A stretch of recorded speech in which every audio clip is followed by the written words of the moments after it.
Con ustedes es Juan José Sebrelli. Encantadísimo de saludarte, Sebrelli. Sebrelli, te querría preguntar la pregunta más descortés de todas. La primera vez que se mencionó tu nombre en el programa fue cuando charlamos con David Viñas hace muchos meses, a poco de volver él al país. Hablamos del grupo Contorno, años 50 y tantos, por ahí, ¿no es cierto? Sí, 54. 53, 54. En aquel entonces, ¿cuántos años tenías? Bueno, yo nací en 1930, así que se puede calcular. Ajá. Sí, era muy joven. Eras muy Sí, joven, sí, ¿no es sí, cierto? sí. Pero de todos modos ya ahí te encabalgaste en la necesidad de entender el proceso que de alguna manera iba dibujando a este país a través del tiempo, ¿no es cierto? Incluso una de las paradojas de mi vida intelectual es que al mismo tiempo colaboraba en las dos revistas más representativas de la cultura argentina de la época, que eran Sur y Contorno. Paradójicamente digo, porque eran dos revistas que representaban dos corrientes contrapuestas. Esto, aparte del elemento fortuito y azaroso que existe siempre en las relaciones, porque uno colabora en un lado o del otro, además se da un poco como expresión de lo que yo siempre quise, un poco la superación de las contradicciones, ¿no? Uh-huh. Es decir, eso me llevaba un poco a estar con Sur y con Contorno al mismo tiempo. Uh-huh. Pero sin embargo... una posición dialéctica, diríamos, ¿no? De alguna forma a vos se te puede ubicar dentro de lo que sería el espectro de los intelectuales de izquierda, ¿puede ser? Sí, desde ya. Pero claro, Ajá. pasé por muchas etapas de mi concepción de izquierda, que sería bastante largo, ¿no? Uh-huh. Enumerar. No sé si podríamos hablar sobre mi concepción de la izquierda actual, para Uh-huh. abreviar un poco, ¿no? No, a mí me gustaría... yo me considero, bueno, un socialista, y hasta diría, con una base marxista, siempre que tengamos concepto marxista de acuerdo a lo que pensaba Marx, que está en las antípodas de lo que piensan los marxistas contemporáneos, ¿no? Uh-huh. ¿Así, tan así? Sí, tan así, con lo cual yo también podría sentirme muy identificado con Marx cuando Marx dijo: yo solo sé que no soy marxista. En eso Ajá. también yo me identificaría con Marx. Ajá. Bueno, en el sentido de que mi concepción del socialismo es un socialismo no autoritario. Yo creo que el socialismo está indisolublemente ligado a la democracia. Sin democracia no hay socialismo. Con lo cual yo excluiría del concepto de socialismo, por ejemplo, en primer lugar, a los países del este que, como todos sabemos, de democrático no tienen absolutamente nada. Bueno, yo los defino como capitalismo de Estado. Ni digamos ya de los llamados socialismos nacionales, por ejemplo, cuyos ejemplos serían, por ejemplo, Nasser, Gaddafi o nuestro Perón, ¿no? Ajá. Eso ya me parece completamente excluyente, ¿no? Claro, quedaría la alternativa, bueno, entonces, ¿qué régimen defiendo yo? Bueno, la socialdemocracia. Pues yo no creo que los regímenes socialdemocráticos actuales sean socialistas. Creo que son las formas más avanzadas del capitalismo, nada más, y punto, Uh-huh. ¿no? Desde ya preferibles a los regímenes dictatoriales y autoritarios, por ejemplo, del este, o a los fascismos o las dictaduras militares tipo Latinoamérica, ¿no? Desde ya, pero no el socialismo, no el socialismo. A pesar de que no sería la pregunta más indicada, porque me quedo por saber cómo fue que algún día adoptaste una posición ideológica, porque siempre me interesa eso, de dónde sale, sobre todo en una persona como vos que tuviste la plasticidad como para ir evolucionando dentro de una ideología y no quedarte fijado en un estereotipo, ¿no? Pero de todos modos, dado que hemos llegado a esto de lo más avanzado del capitalismo, etcétera, etcétera, me interesaría preguntarte, antes de llegar a una primera pausa, como para tener una noticia del pensamiento de Juan José Sebrelli, si pensás que, dado lo que conocemos hoy, por ejemplo, de la mente humana, de la condición humana, de los apetitos, riquezas y miserias del ser humano, si puede pensarse con seriedad el que un empresario es simplemente un individuo, ¿cómo te podría decir?, inclemente con el otro o rápido con el manejo de cosas, o es un modo de ser ante la vida distinto, por ejemplo, al de ser operario, que pueden ser modos de encarar la vida en una sociedad mejor organizada. ¿Me explico la pregunta? Sí. ¿Cómo lo entendés esto? Y bueno, yo entiendo justamente que esto se llegaría a una forma de solución transitoria precisamente en un régimen democrático, democracia política me refiero. En este sentido, en que el empresario, el capitalista o el burgués, como le queramos llamar, debe entender que la mejor manera de desarrollar el capitalismo es en un régimen de democracia política. Los ejemplos son que los países indudablemente más avanzados desde el punto de vista capitalista son además países democráticos. Y la prueba por la negativa sería que en la sociedad argentina, que justamente intentó la otra vía, la vía autoritaria, bueno, el capitalismo ha llegado al grado así de crisis total a que ha llegado, ¿no? Es decir, por el lado del empresario sería, y si por el lado del obrero, del proletario, del trabajador, también llegar a la conclusión de que la mejor manera, la única manera tal vez de lograr sus conquistas, sus reivindicaciones, es también bajo un régimen que admita la libertad de asociación, la libertad de expresión, la libertad de reunión, el sindicalismo, el derecho de huelga. ¿Cuál es ese régimen? El único régimen que admite todas estas cosas es el régimen democrático. Esto no lo admiten ni los fascismos, ni las dictaduras militares, ni los regímenes pseudo-socialistas, llamados socialistas del Este. Únicamente la democracia política. Entonces vemos que tanto el empresario como el obrero tienen intereses comunes en defender una democracia política.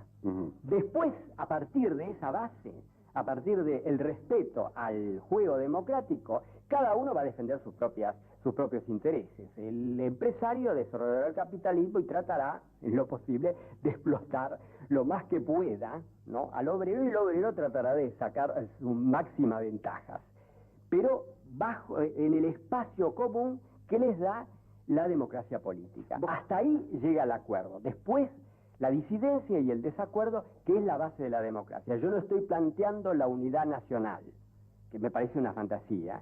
Es decir, de momento que la sociedad se basa en clases antagónicas y que la realidad es una realidad de antagonismo y de lucha, ¿no? Pero esa lucha debe darse en una base común, ¿no? Sin lo cual es la disgregación, el caos o la guerra civil, ¿no? Hacemos una pequeña pausa, sí, Juan José. Juan José Sebrelli, recién estábamos hablando de lo que pudo haber sido y fue concretamente la evolución de tu pensamiento. Yo querría plantearte como pregunta si podría decirse o podría afirmarse que ha habido una evolución de un modo de pensar, un modo de ser, por ejemplo, a través de nuestra pequeña historia, desde el punto de vista político, desde el punto de vista de las ideas, desde el punto de vista de los sentimientos políticos. ¿Podrías comentarnos algo de esto? Sí, claro, por supuesto. Primero, yo creo que una persona que no cambia su manera de pensar, simplemente es porque no piensa, ¿no? Aquel que sigue pensando igual que a los 20 años, evidentemente no ha pensado nunca. Después está también el otro caso, ¿no?, muy común en la Argentina, de los que cambian y no lo dicen, ¿no? Yo permanentemente estoy haciendo mi autocrítica pública y tratando además de demostrar por qué me equivoqué, ¿no? Por qué adopté determinada situación. El problema no es equivocarse, sino mantenerse en el error, ¿no? Y no saber sacar las lecciones del error. Bueno, yo apoyé críticamente al peronismo en la década del fines del 50 y comienzo del 60. Yo creo que en ese momento todavía, y en mi caso, además yo era muy joven, en fin, tenía sus justificaciones, sus atenuantes, ¿no? En la medida que uno criticaba a cierto antiperonismo de derecha muy reaccionario. Esta actitud ya en la década del 70, ¿no?, por no decir la del 80, ya me parece totalmente equivocada, totalmente injustificable, ¿no? Por eso, bueno, yo ya en el segundo peronismo, ya el 73 yo ya estaba en una posición totalmente crítica y paradójicamente la juventud que en ese momento desde la izquierda apoyó al peronismo utilizaban mis mismos argumentos del pasado incluso para atacarme a mí mismo, ¿no? Esa es una de las paradojas que se han dado, bueno, a través indudablemente de lecturas, del estudio, de la historia y fundamentalmente de las propias experiencias vividas, ¿no? Ha ido cambiando, ¿no? Los cambios no son una intuición así de tipo religioso, no se adquiere la verdad como un disparo, como un relámpago, ¿no? Pero fue o no fue, algo, perdón, Juan José Sebrelli, pero fue o no fue en nuestra corta historia, como te decía, una serie de cambios en razón de una serie de ilusiones, yo diría, como adolescente. Sí. ¿No te suena algo así? Sí, desde ya. Bueno, ¿qué me llevó a mí, en cierto modo, a fascinarme en 1953, 1954 por el peronismo? Bueno, yo era indudablemente lo que se llama un joven o joven intelectual de izquierda, con las características típicas de esa mentalidad, ansioso de revolución. Ahora, la revolución no estaba en ninguna parte en el país, ni siquiera en el mundo. Y entonces, a falta de una revolución auténtica, había a mano una falsa revolución, una pseudo-revolución. Bueno, yo, que era el peronismo, ¿no? Yo caí en esa trampa, caí en la trampa de la pseudo-revolución. Claro, yo no conocía, no había analizado, no había estudiado suficientemente el fenómeno del fascismo. Si no, seguramente no me hubiera dejado engañar por esa falsa apariencia revolucionaria del peronismo, porque después mi análisis sobre el fascismo me llevó a la conclusión de que el fascismo es precisamente un movimiento revolucionario que aparenta ser un movimiento revolucionario, ¿no? Ese fenómeno tan extraño de un movimiento reaccionario, no obstante apoyado por las masas y que moviliza a las masas. Eso era lo que a mí me confundía. Es decir, las masas en la calle, bueno, eran algo realmente muy fascinante, ¿no? Muy fascinante, y que tenía todos los visos de ser una revolución, ¿no? Ahora, ¿cuándo recordás vos que de pronto te empezó a preocupar el tema del fascismo, ya que llegamos al fascismo? Porque me gustaría que me contaras cuándo te llega a impresionar como tema de estudio, de conocimiento, y cuáles son las características que nos servirían para definir esto que todo el mundo comenta: fascismo, comunismo, izquierda, derecha. ¿Cómo podemos ir definiendo todo bueno, esto? Me ayudó a aclarar bastante, aparte de las lecturas, aparte de las lecturas, el fenómeno de la aparición de una izquierda peronista, que surge muy posteriormente a las posiciones mías del 53 y 54, la aparición de la juventud peronista y posteriormente de los montoneros. Eso realmente fue lo que me dio la pauta de las apariencias pseudo-revolucionarias del movimiento peronista, que era precisamente la característica del fascismo. En todo fascismo se da siempre un ala de izquierda. Se dio el fascismo clásico. Y si los argentinos hubieran estudiado realmente el fenómeno del fascismo clásico, no hubieran caído en este asombro, en creer que el fenómeno de los montoneros, por ejemplo, de la juventud peronista, era algo específico, algo nuevo, algo inédito en la historia argentina. Se ha dado en el caso del fascismo italiano, la línea el ala de Roscón y de Farinacci, el ala sindicalista, se dio fundamentalmente en el caso del nazismo alemán, con el ala de los hermanos Strasser y de Rohem, ¿no? Todos los CCA, y se dio también en el falangismo español con Hedilla. Y todo esto es un sector plebeyo dentro del fascismo que está convencido que realmente el fascismo va a ser la revolución. Ahora, el destino de toda esta ala izquierda, ¿no?, del movimiento fascista, en todos ellos, es el ser usados para tomar el poder, y una vez que el fascismo toma el poder, el líder toma el poder, ser liquidados política y físicamente. Eso ocurrió, pero fundamentalmente en el caso del nazismo alemán, con ese episodio que todos conocemos, que se llama La noche de los cuchillos largos, donde el propio Hitler asesina a toda esa ala izquierda que querían hacer la segunda revolución. La noche se podría hacer una analogía entre la noche de los cuchillos largos nazi y el Ezeiza peronista.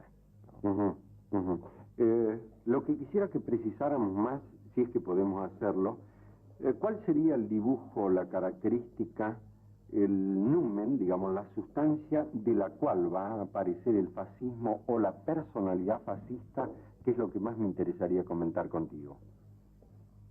La personalidad ¿Qué elementos condicionan una personalidad fascista de la misma manera que podríamos decir un sistema fascista? Sí. Pero dado que por ahí se juega el enano fascista que tenemos dentro, o esto es una actitud fascista, etcétera, ¿de qué estamos hablando? ¿Cuáles son las características? ¿Cómo podría irse definiendo esto? Sí. Porque uno puede pensar, un fascista es un individuo temible por las calles, armado, camisa negra, matón, apretador, por ahí un matador de gente. ¿Cómo sería en realidad un fascismo, un fascista o una mente fascista? ¿Cómo la definirías vos? Claro, acá deberíamos un poco hablar, reflexionar sobre las relaciones que hay entre la sociología y la psicología. Es indudable que existe algo así como una mentalidad fascista o personalidad autoritaria que sería factible de estudios psicológicos y psiquiátricos y psicoanalíticos, ¿no? Pero al mismo tiempo esa personalidad fascista, autoritaria, etcétera, está condicionada por un determinado tipo de sociedad. Es decir, o no puede expresarse sino a través de en determinadas condiciones políticas, sociales y económicas. Y acá viene un poco la interacción entre la sociedad y el individuo, o entre la sociología y la psicología, ¿no? Bueno, caso típico del nazismo alemán, volvemos a poner nuevamente el ejemplo. Bueno, en determinadas condiciones el señor Hitler era un payaso de cervecería que causaba la risa, ¿no? 15 años después, bueno, ya no causó risa, ¿no? Dominó al país y finalmente dominó a Europa entera. Y las condiciones económicas, políticas, sociales se dieron para que este personaje tan ridículo, bueno, lograra expresar ciertos sentimientos colectivos, los sentimientos de las masas alemanas. Bueno, y lo mismo podríamos analizar en el caso de la Argentina. Pero ¿cuáles serían o cómo serían, te dejaría esta pregunta porque vamos a una pausa, las características sociales, económicas, de circunstancias por las cuales hay una especie de deslumbramiento por alguien, pongamos caso Mussolini, estamos mencionando caso Hitler, por ejemplo, los más típicos, según los cuales comienza una especie de adhesión muy grande, a pesar de que en los comienzos, según más o menos sabemos, los grupos fascistas de alguna forma tratan de detener a los factores de cambio en una sociedad, ¿no es cierto? Cuando se insinúan los factores de cambio, de pronto aparece el fascismo, ¿no es cierto? ¿Cómo podríamos definirlo más para seguir acercándonos más a este dibujo de la personalidad fascista? Te propongo una pausa, enseguida seguimos. Sí, habíamos quedado, Juan José Sebrelli, con si era posible tener una definición un poco más amplia de todos aquellos componentes que van dibujando una personalidad o un pathos en general así fascista, ¿no? Que tanto lo mencionamos, pero que poco lo advertimos. Así nos encontramos con que gente de distinta posición política aparente, de pronto tienen componentes fascistas parecidos, por ejemplo. Entonces, ¿qué definiría un fascista realmente? Claro. Una personalidad fascista. Bueno, yo primero me hubiera gustado mostrar el cuadro, el condicionamiento económico, para después justamente para no caer en una interpretación psicologista, ¿no?, del fenómeno del fascismo. Bueno, yo tengo una teoría sobre el fascismo que es, de cierto modo, bastante heterodoxa, bastante contraria a la común, a la teoría común del fascismo, que sería un fenómeno de países capitalistas muy avanzados y una forma de guerra abierta, de guerra civil contra el proletariado. Yo creo Y eso es justamente lo que impediría, esta interpretación, impediría hacer una comparación entre el fascismo clásico, el fascismo europeo, y fenómenos del tercer mundo, entre otros el peronismo o el nacerismo y demás. Yo creo que el fascismo clásico, por el contrario, se da también en países atrasados. Y el caso, bueno, el padre de la criatura, Italia, era indudablemente un país, en la década del 20 era un país que tenía grandes zonas atrasadas. No podemos de ninguna manera definirlo como un país capitalista avanzado, ¿no? La zona ni digamos la zona del sur. Y además vemos que el fascismo triunfa justamente en países atrasados, ¿no? Aparte de Italia, bueno, en Hungría, en Rumania, en España, en Portugal, etcétera. Y en cambio en los países avanzados, en los países capitalistas más avanzados, Estados Unidos, Inglaterra, Francia, Suecia, por ejemplo, no se da el fascismo. Es decir, que esa teoría clásica del fascismo parece no funcionar. La única excepción que confirmaría la regla sería el caso de la Alemania nazi, pero también ahí con ciertos atenuantes. Por ejemplo, el hecho de que algunas ramas muy avanzadas del capital no apoyaron a Hitler, ¿no? Por ejemplo, la industria química, ¿no? La industria electrónica no apoyó a Hitler. Más vale, la apoyaban la pequeña y mediana industria. Con lo cual ya tenemos como una característica en común. Es decir, es un fenómeno que se da en países atrasados, países que llegan tarde al capitalismo y que necesitan hacer utilizan el método fascista como una manera de industrialización acelerada, ¿no? Pero que tiene su apoyo fundamental no en el gran capital, que no existe, sino más vale en el pequeño y mediano capital. Es decir, que sería una forma, en cierto modo, de desarrollismo de tipo autoritario, totalitario, ¿no? Con lo cual se parecería mucho justamente a estos regímenes tercermundistas, ¿no? Pero ¿por qué se adopta ese sistema, por ejemplo, autoritario o fascista, por ejemplo, para producir un determinado crecimiento? ¿Por qué sería esto? Bueno, en otros países no se da. Eso también, ahí bueno, habría que ver la historia particular de cada país. La India es un país atrasado, de tercer mundo, y por ejemplo no eligió el camino del fascismo, eligió el camino de la democracia burguesa, una democracia muy contradictoria, todo lo que se quiera, pero no eligió el camino del fascismo, así que no sería como fatal. Bueno, la historia de Italia, indudablemente, bueno, es la patria de Maquiavelo, por ejemplo. La historia alemana ya conocemos, ¿no? Es decir, que ahí tendríamos, y la historia argentina, bueno, tenemos toda la tradición autoritaria, es decir, una sociedad en que los periodos democráticos son islotes, ¿no? Dentro de un tormentoso mar autoritario, totalitario. Ya si nos remontamos a la colonia, por supuesto, ¿no? La tradición española, una tradición típicamente autoritaria. Bueno, la dictadura de Rosas es casi una precursora, una especie de prefascismo en el siglo XIX. Así que ahí habría que ver indudablemente componentes de tipo local, ¿no? Pero de cualquier manera el fenómeno del fascismo no es un fenómeno local, sino que hay ciertos rasgos en común generales en todos países muy distintos y hasta de distintos continentes. Y el otro elemento, es decir, vimos el elemento de país atrasado, ¿no? De apoyo en la pequeña y mediana burguesía industrial y rural, y el otro elemento, en el cual yo también difiero de la interpretación tradicional ortodoxa del fascismo, es considerar que el fascismo es la guerra abierta contra la clase trabajadora. Falso, completamente falso. El fascismo, la característica justamente del fascismo es el alternar la represión al movimiento obrero independiente con la concesión. De otra manera, no se podía explicar el fenómeno de que el fascismo, bueno, arrastra a las masas. ¿Qué es lo que la gente se olvida? Por ejemplo, acá hay políticos argentinos, digo, intelectuales argentinos y muy politizados, que definen, por ejemplo, al régimen de Videla como fascista. Eso es totalmente falso. El régimen de Videla no es fascista. Le falta un elemento fundamental, que es el apoyo de las masas.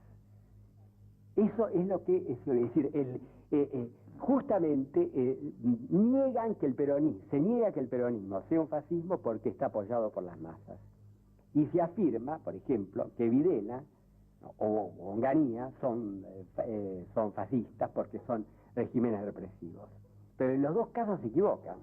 El peronismo es una forma de fascismo, o un semifascismo, un protofascismo, en fin, el grado de fascismo a que ha llegado el peronismo, eso es discutible, pero no se puede negar la condición fascista del peronismo en base a que el peronismo se apoyó en las masas, porque Hitler subió apoyado por la gran mayoría del pueblo alemán y ya en el poder prácticamente fue apoyado por el 90%, y el caso de Mussolini lo mismo, ¿no? Fíjate vos, Juan José Sebrelli, que por alguna razón es que venía insistiendo, aunque parece ser que esto retardara la conversación o el recorrido histórico, que era realmente el fascista o el fascismo, porque cuando se habla a lo mejor o de Videla o de Onganía o lo que fuere, se piensa en fascismo en tanto reprime, en tanto no respeta al otro, no se da el disenso, no se da la posibilidad contestataria, por ejemplo. Estos son argumentos insuficientes para definir un fascismo. Totalmente, porque sería tomar como sinónimo de fascismo dictadura reaccionaria de derecha. Entonces, ¿para qué la palabra fascista? Es decir, se confunde lo que es una dictadura militar o una dictadura de derecha tradicional con el fascismo. Entonces, la palabra fascista sería algo que estaría de más, ¿no? Ahora, el fascismo no es algo una manifestación de lo que se llamaría una derecha política. Sí, es una derecha política muy específica. Es una derecha, vuelvo a repetir, ¿no? Nunca está de más repetir esto, apoyado por las masas. Una derecha que hace concesiones a las masas, que reprime, que alterna la represión con la concesión. En tanto que la dictadura tradicional, cuya forma más característica sería la dictadura militar, la dictadura de derecha tradicional, por ejemplo, en la Argentina, Videla, ¿no? Reprime pero no concede, que nunca lo intentó Videla. Videla es un dictador clásico. Ahora, reprime pero no hace ninguna concesión y desmoviliza a las masas, que es todo lo contrario del fascismo. Me vas a tener que permitir una pregunta más, por más que vamos a llegar a una pausa ahora también, que va a incluir el informativo. Si hay una serie de concesiones a la clase obrera, cualquiera podría pensar, desde el peronismo más inocente, cualquier ciudadano podría pensar, bueno, si las concesiones existen, ¿por qué motivo la oposición a esta forma de fascismo? Hacemos una pausa y después la contestás.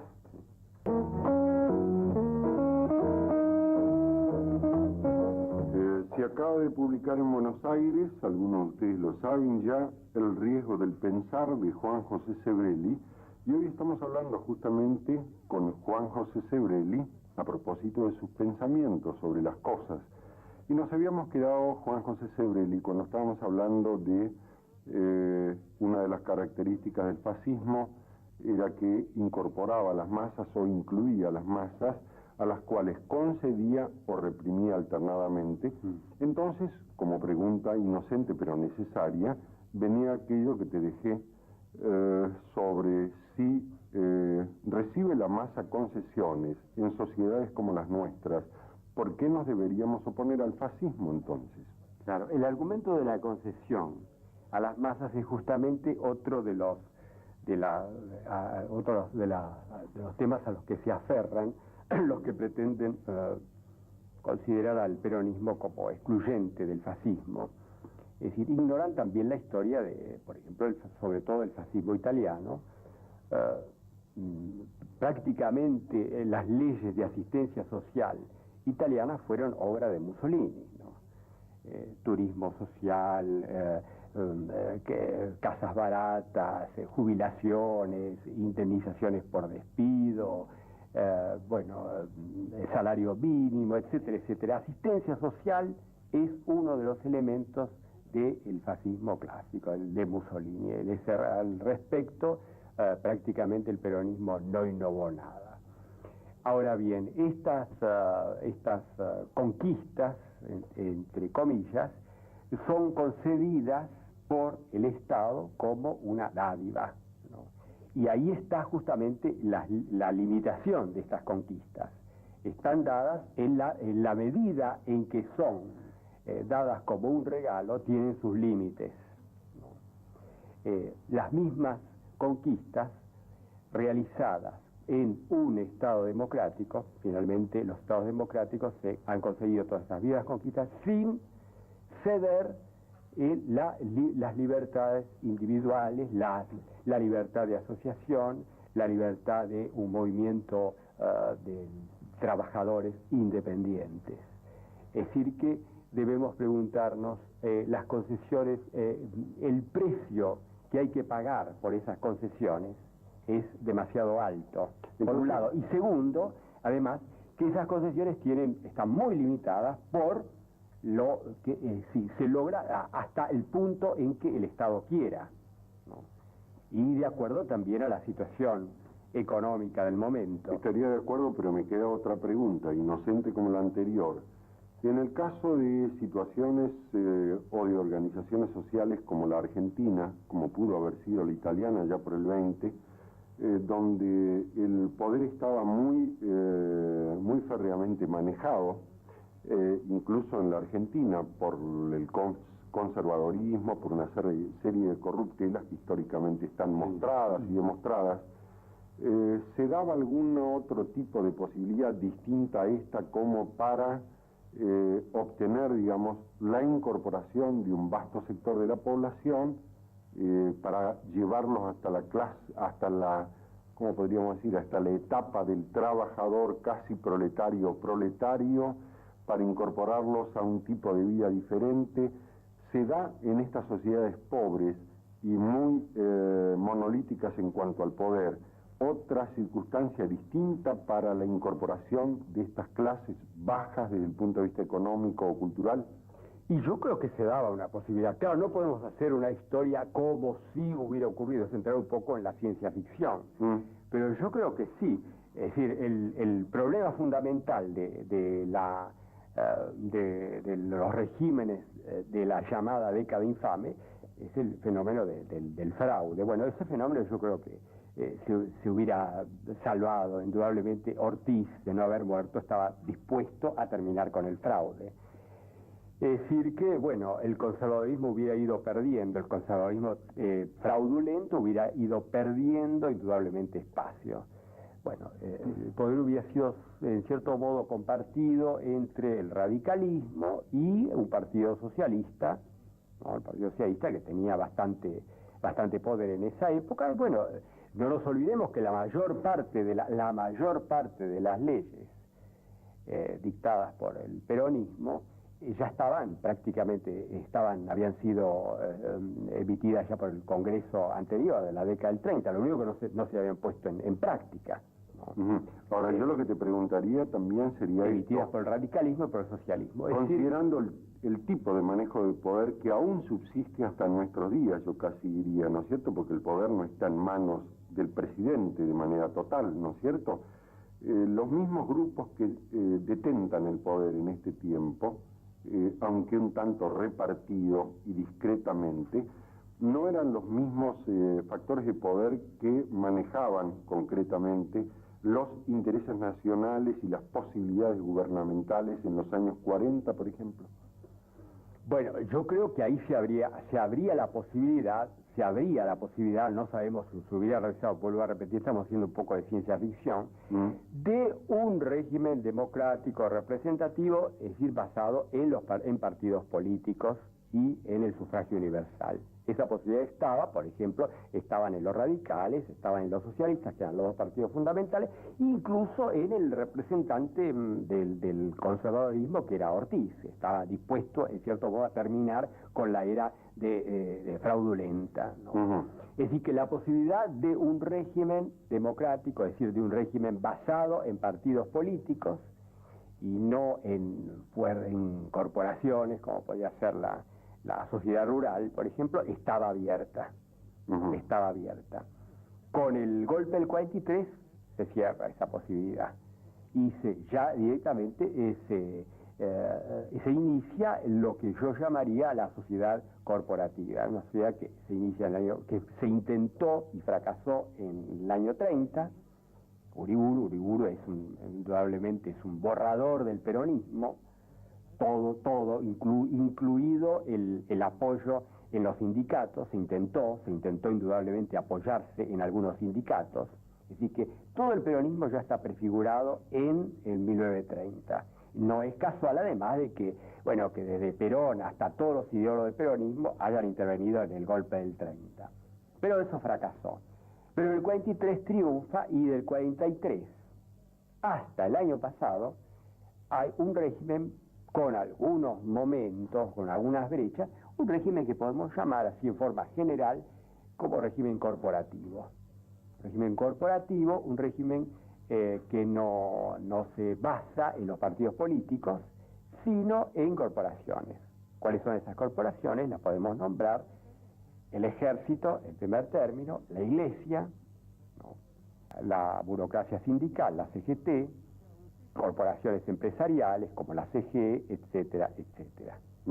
Prácticamente del 43 hasta la actualidad, bajo distintas apariencias políticas, como puede ser las dictaduras militares, el régimen sui generis peronista, y aún algunos regímenes civiles que pasaban por ser democráticos, como el de Frondizi, pero que en última instancia no modificó nada, porque Frondizi siguió siendo un régimen corporativo, lo único que un régimen corporativo un poquito más democrático, un poquito más liberal, pero en última instancia Frondizi no intentó de ninguna manera romper el régimen corporativo.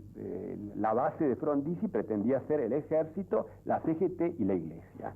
Cuando hablamos de las corporaciones o el poder en manos de corporaciones como las que mencionaste vos, ¿tienen que ver las corporaciones con la existencia del fascismo, por ejemplo? Bueno, claro, por supuesto. ¿Por qué sería que se elige ese sistema de representaciones corporativas y no de partidos, no de sectores? ¿Qué facilita o qué impide? Bueno, el régimen de partidos es justamente la definición misma de una sociedad democrática, es el régimen de partidos. Un régimen basado en ideas y basado, es decir, una sociedad de disidencia, de discusión, de diálogo y de pelea, que está en las antípodas de una sociedad autoritaria o de una sociedad totalitaria que necesita forzosamente un régimen monolítico basado en la unanimidad. O sea, si hay partidos, no hay unanimidad. Las corporaciones permitirían que en reuniones de dirigentes de estas corporaciones o de representantes de estas corporaciones se mantuviese una especie de hegemonía, digamos, de ideas, de intenciones, sin que hubiese la menor posibilidad de hecho, las corporaciones han actuado concertadamente. Ejército, Iglesia, CGT, CGE, por ejemplo, han actuado concertadamente. Un régimen de partidos es un régimen de división. Democracia significa discusión, significa división. Y por eso es la idea de partido que significa parte, quiere decir no todo, parte, sí, es un régimen basado en parte es un régimen de discusión, de pelea, de lucha. Todo lo contrario de un sistema autoritario o totalitario que se basaría en la idea de totalidad, de unidad. Por lo tanto, no puede haber partidos. Aunque teóricamente los ha seguido habiendo, pero sabemos que los partidos en estos 40 años han tenido una influencia muy secundaria o casi nula. Realmente gobernaban las corporaciones. Entonces ahí está la idea del movimiento contra la idea de partido. Es decir, la idea de partido ha sido denigrada, la expresión típica de partidocracia, por ejemplo, forma despectiva a partidocracia, ¿no? Contra la partidocracia, ¿qué se opone? Bueno, se opone el movimiento, la expresión de algo así como el ser nacional. ¿Qué tendrías para decir vos del ser nacional que se pregona o se emociona? Bueno, yo creo que es una entidad filosófica de muy dudosa validez, ¿no? De muy dudosa validez. ¿Y por qué sería así? Bueno, ¿dónde está esa unidad? Yo creo que existen existen realidades y realidades individuales. Ese ser nacional sería una especie de entidad supraindividual que no sabemos bien dónde está. Primero, bueno, hay división de la sociedad en clases sociales, hay burgueses, hay proletarios. Segundo, hay división en regiones, ¿no? Ujú. Es decir, bueno, el Río de la Plata es una región, bueno, el norte es otra región. Y bueno, y finalmente también división en ideas, ¿no? No debemos menospreciar también las ideas, ¿no? Ujú. Y finalmente diferencias hasta de tipo individual. Ahora, Así claro, ¿y qué queda ese ser nacional? ¿En Ujú. qué queda ese ser nacional? Es una especie de entelequia, es un elemento típicamente ideológico en el peor sentido de la palabra ideología, Ujú. en el sentido de mistificación. Juanjo, Yo no creo en la unidad nación, no creo en la entidad nación. fíjate vos que, sin embargo, en este momento donde de pronto por lo menos hay dos partidos que han obtenido una gran cantidad de votos, como el radicalismo y el justicialismo, por ejemplo, más los otros partidos, se da una circunstancia que pareciera ser como difícil el admitirse cada uno como partido. Uno porque quiere incluirlo al otro y el otro porque rechaza directamente a su antagonista, ¿no es cierto? Esto nos está planteando un tipo de experiencia que me gustaría que conversáramos después de una pausa. Sí, bien, Juan José Sebrelli, habíamos quedado en que llegamos en cierto modo a una democracia incipiente o de comienzos y teníamos dos partidos que habían recibido mucha votación, la mayoría y la principal oposición. En este momento nos encontramos con un panorama en el cual la oposición no acepta a la mayoría. La mayoría, por otra parte, se divide entre la que quiere tener un tono y la que quiere de alguna manera compartir con la oposición, a pesar de las actitudes de la oposición en determinadas circunstancias. ¿Cómo se entendería esto? ¿Qué quedó marcado o qué no está bien dibujado? Porque por otra parte hay mucha gente que vos todavía hoy le decís un régimen democrático y se pone en guardia, ¿no? Porque toda la meneada palabra esta fue meneada justamente por gente que lo que menos tenía interés, o tuvo nunca interés, era en vivir realmente una democracia contestataria, ¿no es cierto? Sí, sí, sí. ¿Cómo sería esto de esta actitud en este momento entre el partido mayoritario y el partido, digamos, primera oposición? ¿Cómo la notás como un síntoma o de viejo tiempo, de resistencia a la democracia, de incipiencia en la democracia? ¿Cómo lo podrías definir esto? Bueno, yo creo que los sectores dentro del partido mayoritario en este momento que se proponen la integración del segundo partido, que sería el Partido Justicialista, están equivocados. Están equivocados porque no entienden el fenómeno del peronismo, no lo entienden. El peronismo tiene la mentalidad o la ideología del partido único, del momento de que ni siquiera se define a sí mismo como partido, sino como movimiento, es decir, como expresión. Una vez más volvemos al asunto del ser nacional. Ellos son la expresión del ser nacional. Entonces, si son la expresión del ser nacional, no hay partido. Es decir, ellos son el partido único, ¿no? En realidad, partido único es una contradicción en los términos. La verdadera expresión sería la de movimiento. Por eso nunca los peronistas han hecho alianza con nadie. Cuando han hecho una alianza, en el caso de Frejuli, simplemente los demás partidos deben subordinarse al partido peronista, a tal punto de que una alianza que tiene como nombre las siglas de uno de los partidos ya no es una alianza de tipo igualitaria. Ahí era Frejuli, el justicialismo más otros partidos adheridos. La idea de una alianza igualitaria con el peronismo es absolutamente equivocada, no puede ser. Y la prueba está de que, bueno, hasta en actos mínimos en común que ha pretendido hacer la juventud radical con la juventud peronista, por ejemplo, en actos callejeros, y bueno, eso termina siendo ocupado por la juventud peronista que tergiversan el acto y lo convierten en un acto antioficialista, antirradical. Ocurrió hace pocos meses, ¿no? Uh-huh.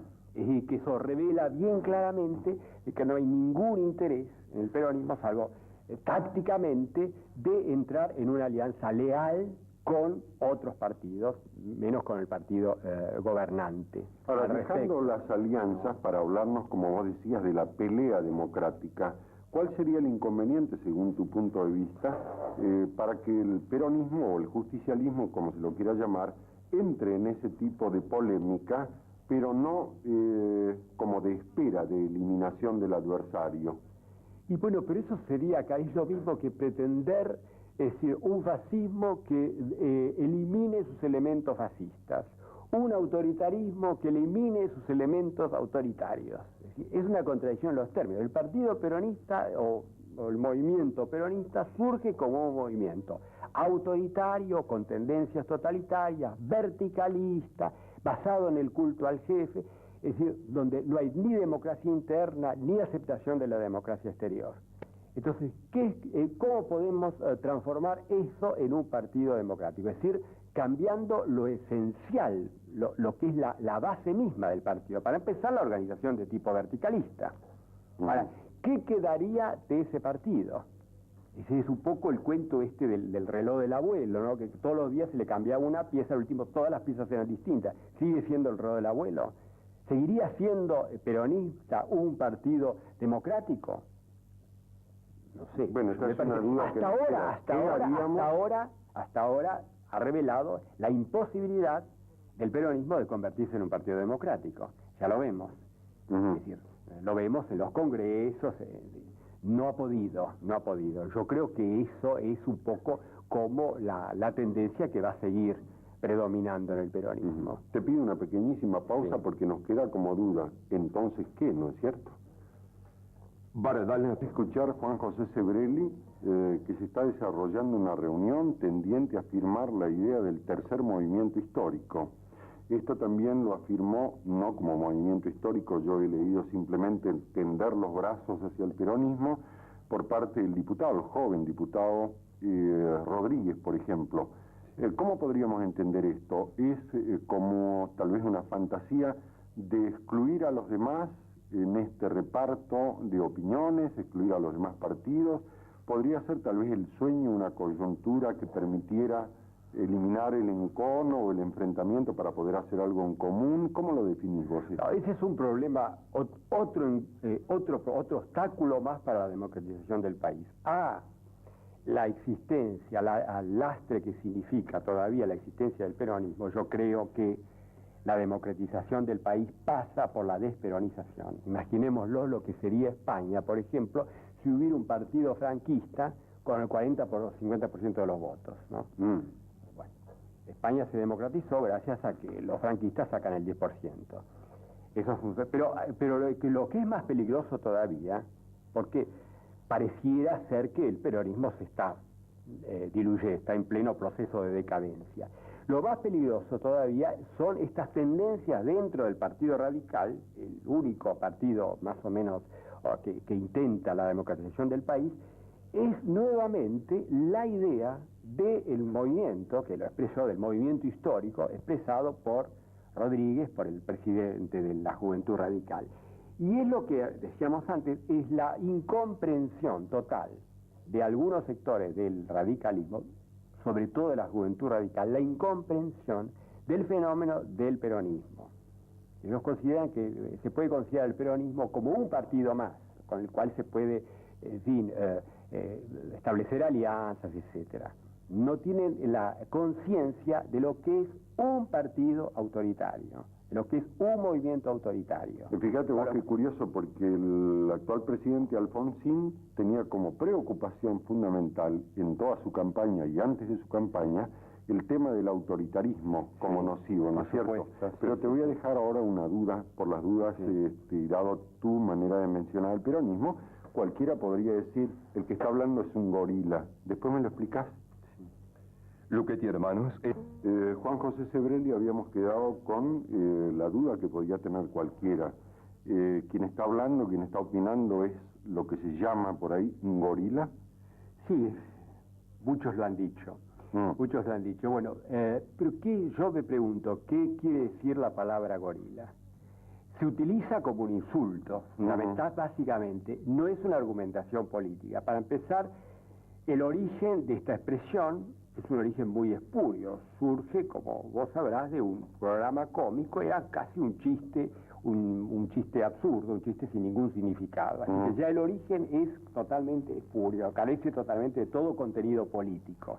Es utilizado como un mero insulto. Pero en la medida que puede tener un contenido político, ¿no?, subyacente, ¿cuál sería ese contenido? Es una falacia.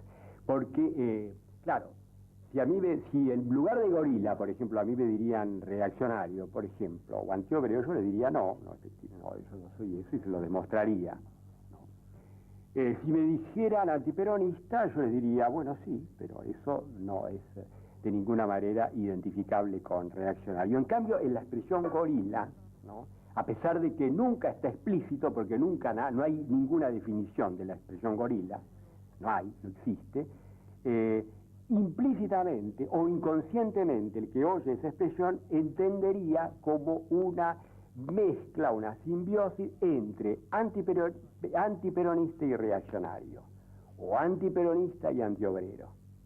Y en esa forma, es decir, con la palabra gorila, se tilda al que está haciendo una crítica del peronismo como un reaccionario, como un antiobrero, sin decirlo. Porque si lo dijeran, entonces uno tendría la posibilidad de refutarlo con argumentos, ¿no? Así que hay una falacia al respecto, en ese término. En su ambigüedad hay una falacia.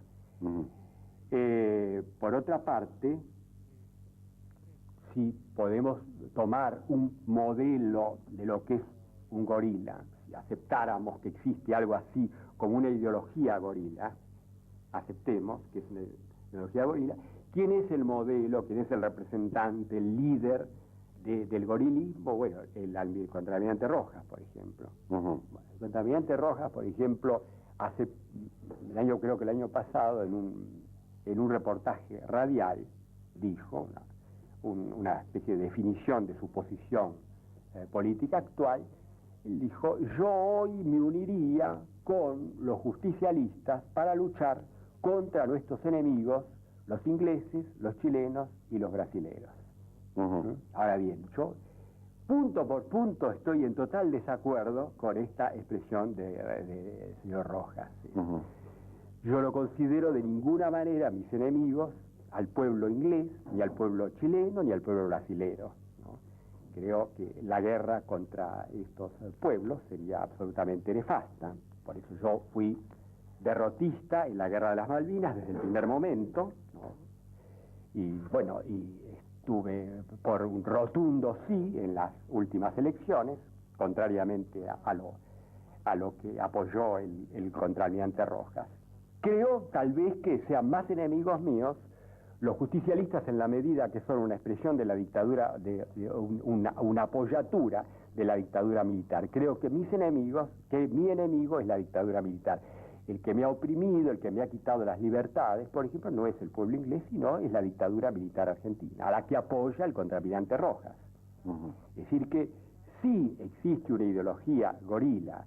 Si esa ideología gorila está expresada por Rojas, y esa ideología podíamos resumirla un poco en esta frase que acabo de decir, yo sería un antigorila, punto por punto. ¿No crees vos, Juan José Sebrelli, que es bastante sintomático el que los argentinos normalmente no podamos, por una cuestión de prejuicio, por una cuestión de prurito o por una cuestión de riesgo, el opinar o el pensar cosas tales como, por ejemplo, la milicia, la iglesia, el peronismo, cierto poder económico, porque inmediatamente viene un tilde político descalificatorio? ¿Qué está significando en nuestra historia esta imposibilidad de analizar todas estas instituciones, grupos o fenómenos emocionales, intelectuales o lo que fuere? ¿Qué puede estar significando? Bueno, esta es justamente la consecuencia de los 40 años de sociedad corporativa. Es decir, hacer la crítica de cualquiera de esas instituciones es poner en tela de juicio la sociedad argentina misma de los últimos 40 años. Justamente la existencia de la sociedad corporativa se basa en la tabuización total de la crítica a las mismas. La sociedad democrática justamente es la única que brinda la posibilidad de criticar, de desacralizar todas las instituciones. El criticarlas, ¿por qué será que es tomado aparentemente como síntoma de disolución, por ejemplo, de ataque? ¿A qué lo atribuye? La debilidad total, ¿no?, de la sociedad argentina. Yo pienso, por ejemplo, en una sociedad como la norteamericana, la que los argentinos desprecian tanto, donde, por ejemplo, en una comedia musical, los bailarines se ponen la bandera norteamericana como un taparrabo, o donde hay comedias donde se ridiculiza a George Washington. Eso es una muestra de madurez, ¿no? Y nos imaginamos en la Argentina, algo por el estilo, es decir, una revista donde la bandera argentina sea usada como taparrabo, o una comedia donde se ridiculice a San Martín. Imposible. Un país donde se lleva preso a la gente que no se para en un cine cuando tocan el himno, por ejemplo. ¿Síntoma de qué es un esto? síntoma de total inmadurez, de una falta total de seguridad en sí mismo. Estados Unidos está demasiado seguro de sí mismo como para darse indudablemente esos lujos, ¿no? Yo quisiera hacerte alguna pregunta más, por supuesto, aunque vamos a tener que llegar a una pausa después. Pero, por ejemplo, hay cosas que se dan en nuestro país, que hemos conversado incluso con quien fuera hasta hace poco presidente de la Sociedad Rural Argentina, el ingeniero Gutiérrez.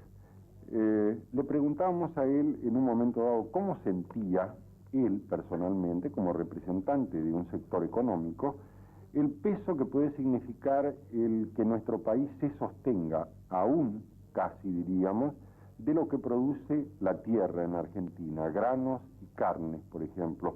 En este momento además tan competido en el mundo, pero todavía sigue siendo el soporte de nuestras fantasías mejores el que se produzca buena cantidad de granos y que se coloquen buena cantidad de carne. Es un poco como depositar, digamos, todo el destino en este sector, ¿no es cierto? Sí. Por otro lado, por distintas razones existen quejas con respecto a este sector, pero lo concreto es que la Argentina no produce ningún otro polo de balance de ese poder económico. ¿Cómo lo leerías vos esto? Bueno, eso es consecuencia también de la política económica instaurada por el peronismo y que los regímenes postperonistas no han modificado.